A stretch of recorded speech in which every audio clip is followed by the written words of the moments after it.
মৰিগাঁও ক্ৰীড়া অট'নমাছ কাউন্সিলৰ প্ৰাক্তন সদস্য বিশ্বকুমাৰ দেউৰী ডাঙৰীয়া, প্ৰমোদে ইয়াত উপস্থিত হোৱা শুভাকাংক্ষী ব্যক্তিসকল, আগশাৰী ব্যক্তি বিশ্বৰ একোজন একোজন ভোটাতৰা যিয়ে সৃষ্টিৰ কামত জড়িত হৈ থাকে।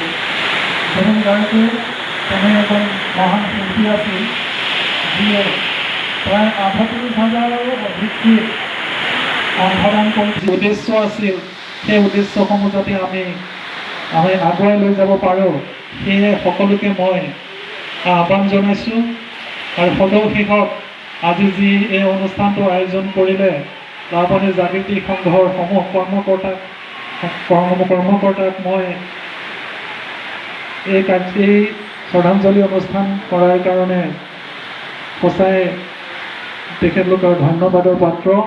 কষ্ট পালোঁ ককাই, তই গলি গ'ল, বিদেশত হেৰাই গ'ল অসমৰ সম্পদ যেন, সাগৰৰ বুকুত হেৰাই সকলোৰে মৰমৰ নয়নৰ মণি জুবিন গাৰ্গ।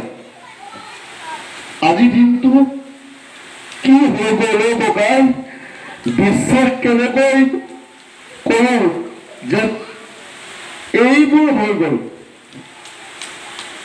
ভাল মানুহবোৰ কিয় ভগৱানে অনুগ্ৰহ কৰে, কি ক'ম, য'তে থাকা কুশলে থাকা।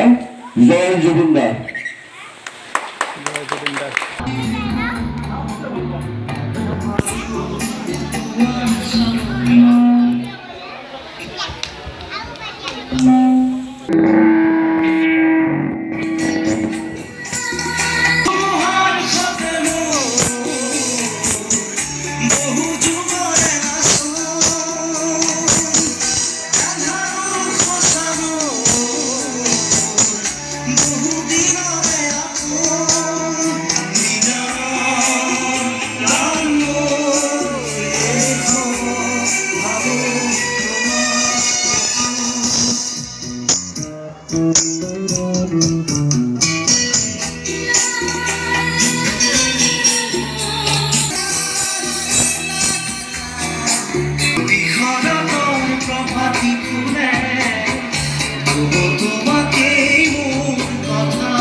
মায়াবিনী রাতের বুকু দেখা পারো তোমার